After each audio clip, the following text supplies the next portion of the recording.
Back to our business for today. So yesterday there was pandemonium at the headquarters of Ikeja Electricity Distribution Company in Alausa, Lagos, as multiple viral videos showed presence of armed military personnel in the facility. Confirming the incident to newsmen, Kingsley Okotie, who is the spokesperson for Ikeja Disco, said the Nigerian Air Force personnel vandalized the company's office, assaulted staff members, and made away with several company assets. It happened this morning from the Nigerian Air Force Sam Eknam Barracks, Ikeja. Says they are owing us over 4 billion. They were disconnected, and this is what we got. And that's according to the spokesperson Okoti. He says they came, they invaded our offices. You know, as I speak with you now, I have a fractured leg. They molested and assaulted our staff. They went away with about 15 or 16 of our vehicles, with our drivers driving them at one point.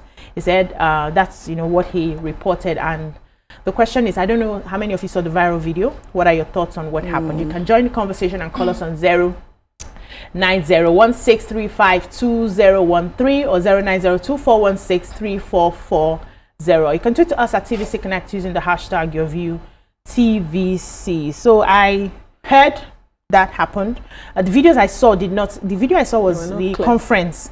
I think the media, they had the media people and they were explaining what happened. So I didn't see the viral videos where, you know, that was happening. And I had to read in the papers again what exactly happened. And I have my own personal thoughts on that. But let me come to the ladies. What did you think? So I'm going to air my views, regardless of the fact that the people that are quarreling have said that they've resolved their disputes. Okay, that was that conference table. Yes, that they resolved that they have a better understanding and communication amongst themselves. So we know that you people have resolved, but we shall talk about it. Yeah.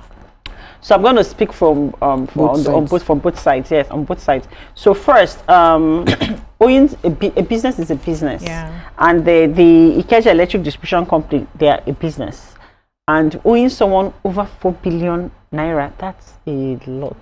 Do you want to cripple them?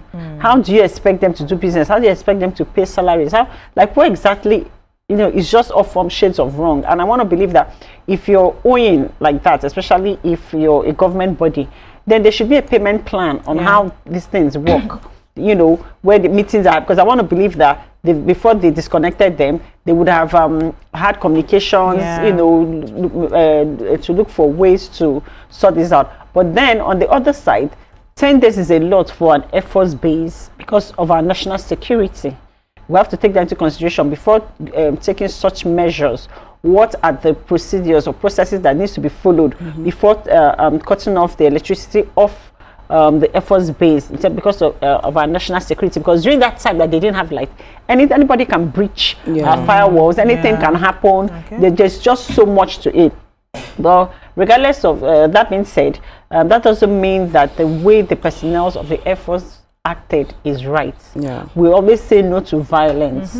There should have been a better way to go about these things, even though now that they've gone to, I know that Nigeria, most times people will say, if you don't make rest, you don't shout, things will not happen. They will not answer you, right?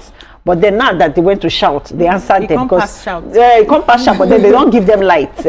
You can't pass shout. But another thing that they did, so the reason why you did not see some videos or you saw were broken seats or tables, is because they were smart enough to scatter all the CCTVs. Whoa. Yes, so you can't actually hold them to it. And they also said that the personnel of the Ikeja Electric Distribution Company, the personnel, the drivers were the ones that even drove the cars that the Air Force. Imagine I come to take your thing and then I make you sit down there, I make you drive it.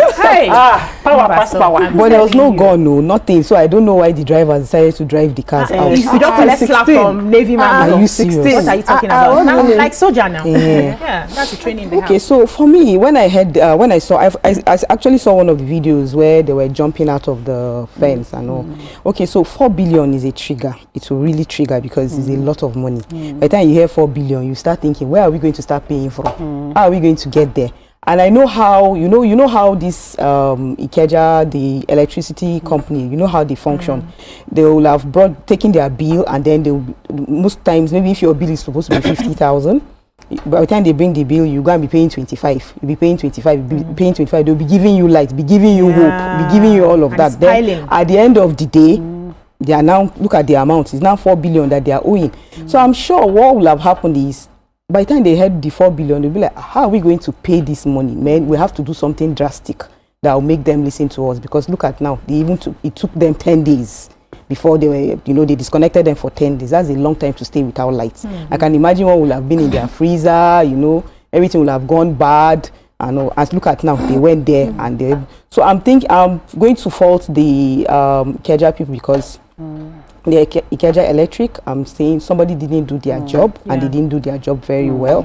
But at the same time, Nigerians, we need to learn how to react when we are in situations like this.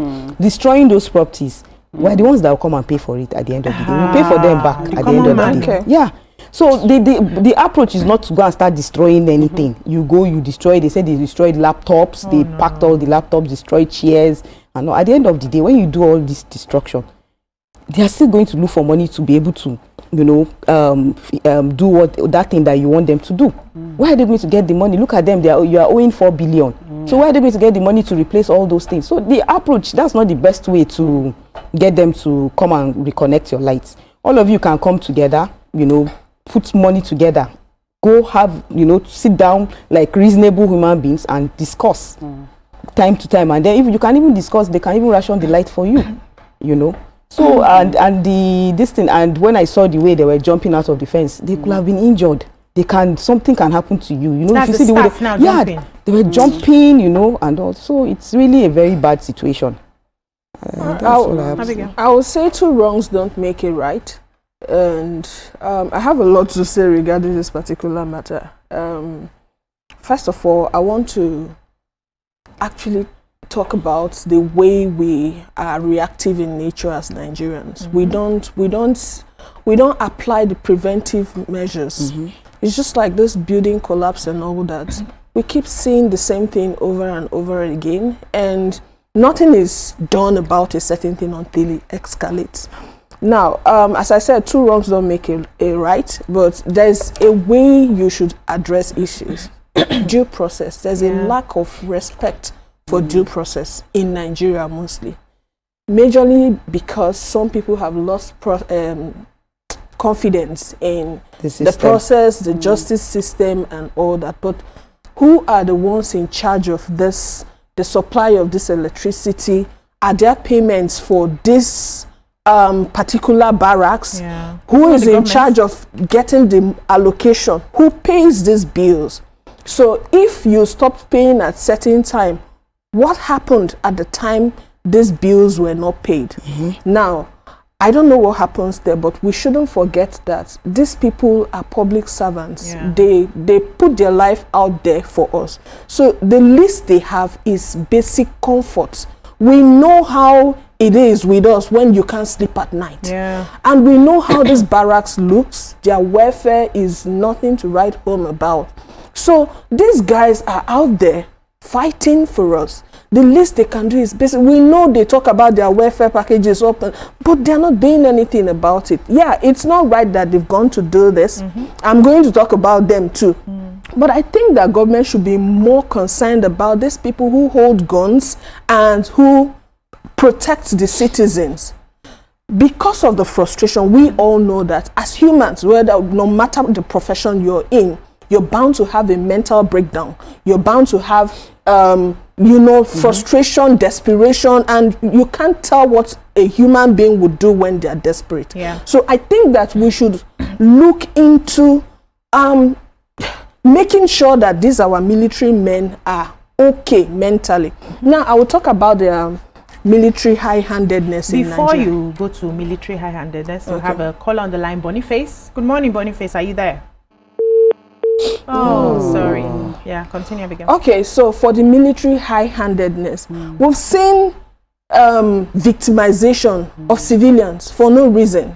Sometimes once they are in that uniform, you wonder if there's a brain existing, because they are always doing things that you'll be asking, is this an armed robber or a military person? You're paid with the taxpayers' money to protect them.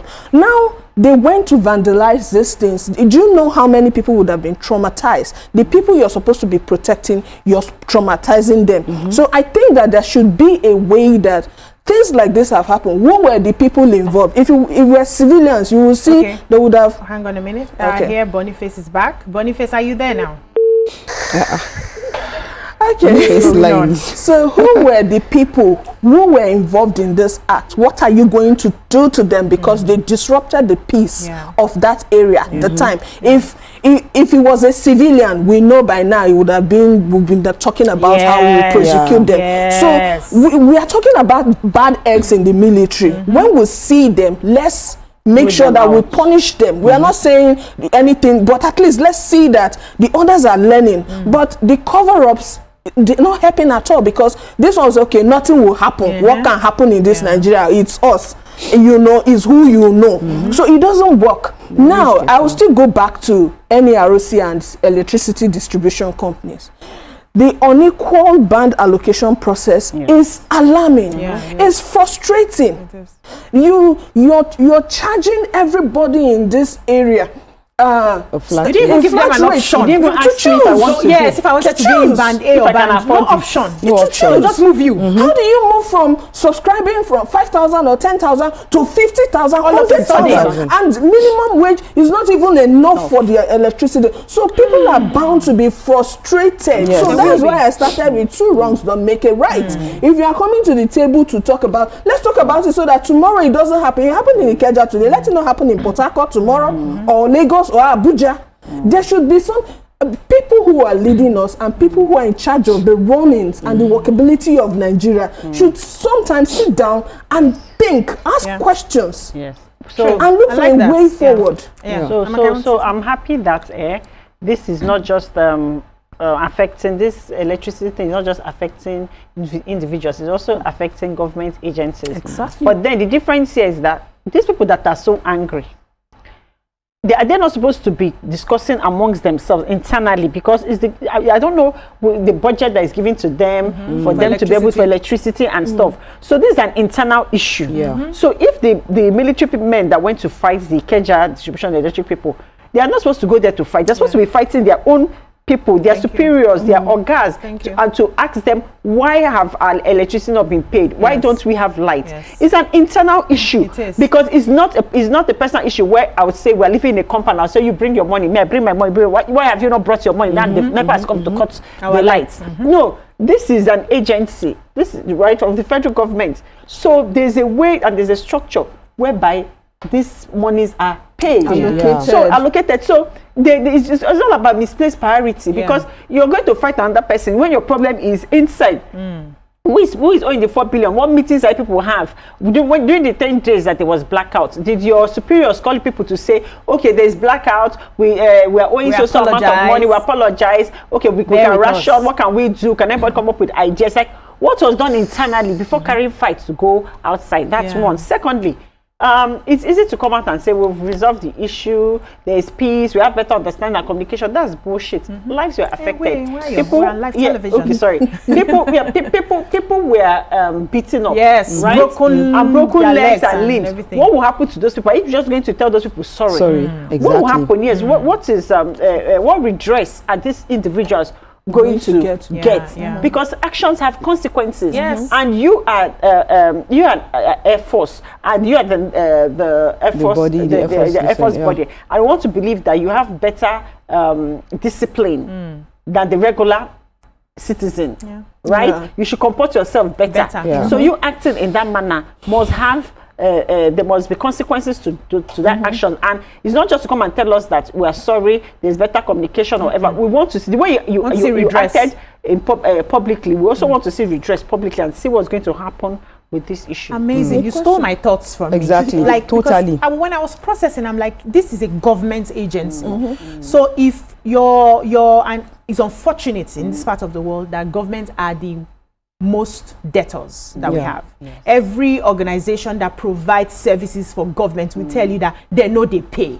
They can owe you for years, they will not pay, right?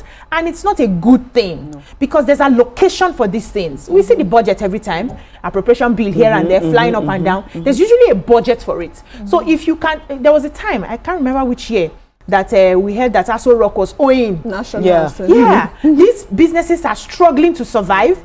Now, because you're not paying them, they are passing the bill to the common man. So you work, you are earning a minimum wage, you are paying a NEPA bill of one state, of one agency that is not paying, because somehow they have to make their money back. So they transfer all of this. It's like when a few years back, we were talking in my area where some people were stealing lights. You know, they will bypass. Their so meters. That during that estimated billing time. So when they see what has gone from the transformer to this area, if you like, allow your people to bypass, so they will share all the bill equally and pass it to people who are innocent, people who are guilty. Everybody. That's exactly what is happening in this case, where the common man is made to pay what government agencies should have been paying. They are constantly talking about the fact that they don't have enough infrastructure to even give us, to generate that light that we need to power our businesses, our homes and everything. And a government agency is seen to be owing. That's one point. It is unfair. 4 billion is too much for these people to have even kept quiet for this long time. I will not be running business. You owe me more than 200k and I've not collected your piece. I will take your piece. You will not have peace. How did it get to 4 billion? Exactly. From 500,000 naira. We're already shouting. What were they doing? Because this is a business. Now, I like what you said about, you know, going internal and asking the right questions. And Abigail also mentioned something like that. You should have that conversation. Our gas, we don't have light. How do we function? So it's not for you to go out there and vandalize people, beat them up. They are not your problem. It's your gas who probably have chopped your money. They have not paid what they're supposed to pay, or they did not collect. I don't want to believe that they were not given allocation to pay. They may also, not have been given. So we shout, let the president hear that you are not allocating this, and the people who are supposed to be preserving our lives are in darkness. So, let me calm down. We have Ijoma before I come to you, ladies. Ijoma, are you there? Don't listen to the TV. Has she gone? She has gone. Oh, sorry about that. She's still on the phone. Don't listen to the TV. Just listen to the phone and speak directly if you're still there. And the ladies of the view. No, the TV is down already. Okay, yes, we can hear you now. We need volume. The TV is down. Thank you. Good morning. Good morning. Dear ladies of the view, good morning. Good morning to you, ma'am. Good morning. Good morning. Okay, please, in as much as, thank you for this topic, and in as much as I'm not supporting the effort, but we should be there. One of you has said they're in the field, that when we are sleeping in the night, they are there, under the sun, under everything, they are suffering for us. Please, people should divert your discussion to Ikeja Electric. They are also dubious. And in my house, no AC, no iron, nothing. They are charging me 5,000 every day. Wow. Every day, no AC. For 3 years now, I've not ironed my dress. Whoa. All my family. And they charge us 5,000 every day. And they should also, who knows? And now, the old people that have old meter, they have come now, and that one is not charging as much as they want.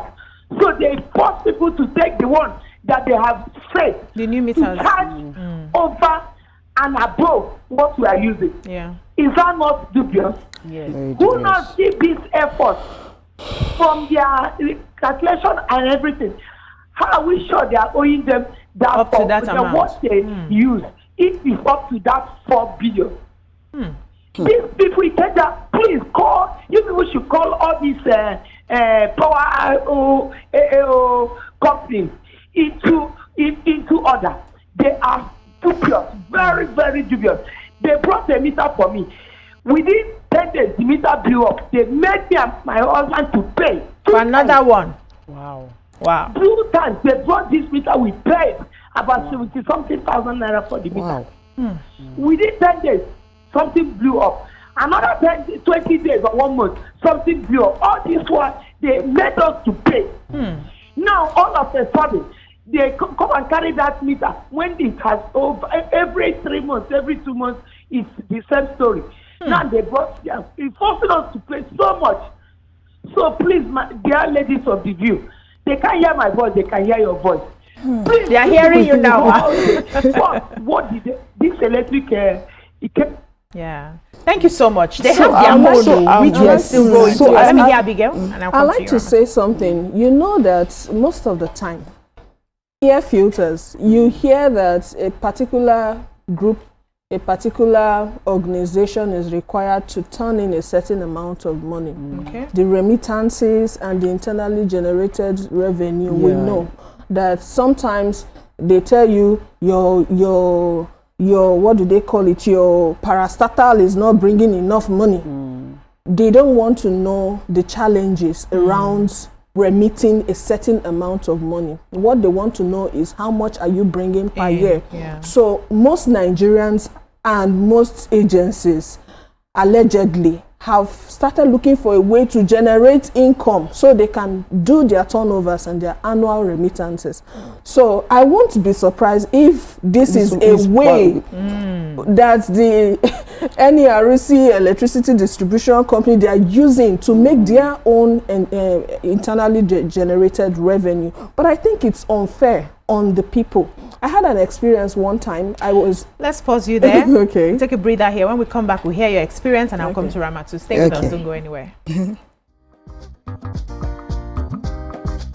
Stay tuned. Your View will be right back. Welcome back. So on Monday, we'll be having a special episode of Your View to celebrate International Women's Day in conjunction with Lush Hair, one of our partners. To commemorate that special day, we'll be having a live audience in the studio. If you want to be a part of the live audience, please go to our social media pages and follow the prompts there. We'll be giving out special gifts and other things, and it will be an interesting one as they will be unveiling their new ambassadors on the show. So go to our social media pages and follow the prompt there to be part of the live audience. Thank you. Back to our conversation. So you were I was going to share a terrible experience I had with the old meter. The former place I was staying, I usually just recharge, and then one day I just did the transfer from my bank, and then the light won't come on. What's going on? I got to the office, they say old meter has been phased out. I have to go to, they said I should go without an announcement. I didn't get any announcement. If there was any, I didn't get. So they said we should go to the head office in the case. I said, how am I supposed to be doing these run-ins? Are you not supposed to actually carry us along? And even if you're phasing it out, you should know that there are people who don't have access to you, and you have offices around vicinities. Why don't you empower them to handle issues like this? So people are left frustrated. That's the matter I wanted to share. But I also think that most of these people don't get lessons from things that happen to them. They don't learn lessons. We've been seeing this matter of electricity, overbilling, hospitals, even University of Port Harcourt, UCH, and the rest of them. They've been having this overbilling issues. Okay, you're doing metering system. Why don't you just spread it across? Everybody get your meter, right? There's a way they do these deductions. For instance, you can go into a house now, you're just moving into that house for the first time, and then you're paying for a previous bill that you didn't use. At least that's even understandable. So that's even understandable. You're paying little by little. This 4 billion, okay, they are owing you 4 billion. You know you can't get it from these people. What are you doing towards it? Why don't you now say, okay, we are giving all of you meter. You know these things, you can subsidize the meters or even give them for free because you can get it from the electricity bill.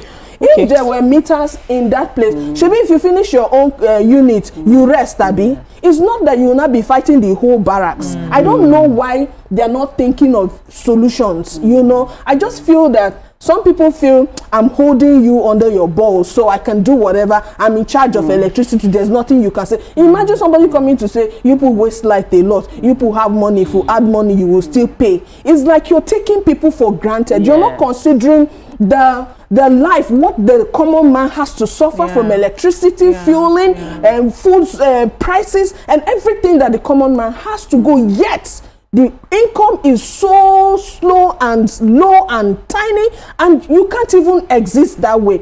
You have more of 90% frustrated people who you can't even tell how they will react. Exactly, so, when things like this happen. Yeah, so let me add to what you just said. You know, recently the power sector has been struggling. You know, there has been an upward review of cost and everything, and because of this upward review, we'll be seeing outrageous bills, just like you mentioned, the Port Harcourt and all of those things. Now, I heard where Amaka said that there's a committee that has been set up to look into this whole thing. Now, I'm now thinking, what is going to be the resolution, as in what's going to be the what's going to come out from that meeting, because now there's 4 billion naira at stake, and also they have vandalized their office, they've gone away with their laptops and all of that. So I'm thinking the whole amount of money, I don't know how they are going to recover from that kind of thing. And then, you know, the truth is, this thing, whatever resolution they will reach, they must make sure that everybody is carried along, because just like you people said, most times the military, they are never reprimanded by what their actions. Somebody even said here that nothing significant will come from filing case against them. We are in animal farm. That is, they are doing. Our military men are a bunch of arrogance. They are always very good at doing all of these things. I remember the last time when I was going, you know, I told you when I was coming from somewhere around Ikeja, they brushed my car. They couldn't wait. They removed my front bumper. Once I see them, I just tell my driver, see, respect yourself. Exactly. I cannot stand they up didn't and wait, fight. so they removed my entire bumper. Just allow them and pass. they didn't even wait. If there to be another person, I know I would have stopped that person, and that person will have paid for it. But because, and they, you know, they were in front of me, they were just sitting down, nothing. So if we use them as an example and solve this case with them present, to show it to be a deterrent to every other to know that there are consequences, military, all of them, of their actions. Yeah, for their actions. So I think so my final thought is that, like I said, this is a business. We're encouraging the citizens and people to come into. We're privatizing the electricity distribution. Listen, so you can't frustrate them. You can't even now discourage people that want to come in to invest into this sector. You can't do that as a government. No. Yeah, we have a call on the line. Let's take the last call on this topic. Good morning. Are you there? Emmanuel, are you there? Good morning, Emmanuel. Hello? Yes. Are you there? Yeah, good morning. Good morning. Yeah, this is Emmanuel speaking from Abuja. Okay. You're welcome. Yeah. Good morning, Emmanuel. Good morning. Good morning. Stop listening to the TV, please. Yeah, I'm here. Yeah, good morning. Yeah, this is Emmanuel. Just listen to the phone. Yeah. Good morning. Okay. Okay. I want to categorically make a statement here. Hello? Yeah. You're listening to the TV, Emmanuel. When you call in, please, either you mute your TV because it's delayed. If you wait to listen for a response, you will not be able to get across to us. That's what happens when you are waiting to listen. So just listen to the phone like you're having a phone conversation with me or with the host. Okay? Yes, so in wrapping up this topic, I personally believe that the Nigerian Air Force behaved badly. Yeah. They were not civilized at all. With the sort of training that we know that they have, that shouldn't have been what they resorted to. And this has got to stop. We don't hear in other countries where their security agencies come out and behave like this. There's a respect they give to their security agencies because they conduct themselves. The training they give to them, many civilians don't even have it. So when they come, that institution is sacred. They are our protectors and they must act like it in any circumstance. Two, this was misplaced priority, like Amaka rightly said. They should have directed their anger to their superiors. What's happening? Why are people not paying? Do we have enough allocation to handle this? Because it's government that's supposed to give them the allocation. Then trace it from the budget and find out where the problem is. So you are diverting your anger to the wrong. These people are doing business and you are owing them. They are not able to function. So I believe that next week we'll be having somebody from the Ikeja Disco, Chief Oduto, or maybe somebody else, I don't know who's coming exactly, to help us, understand exactly why they had to wait for up to 4 billion before reacting, and if actually the NAF base used that 4 billion, or is it all these increments and everything? We'll get the full details. That's all we can take on this segment. When we come back, we have our celebrity guests in the building. Stay with us.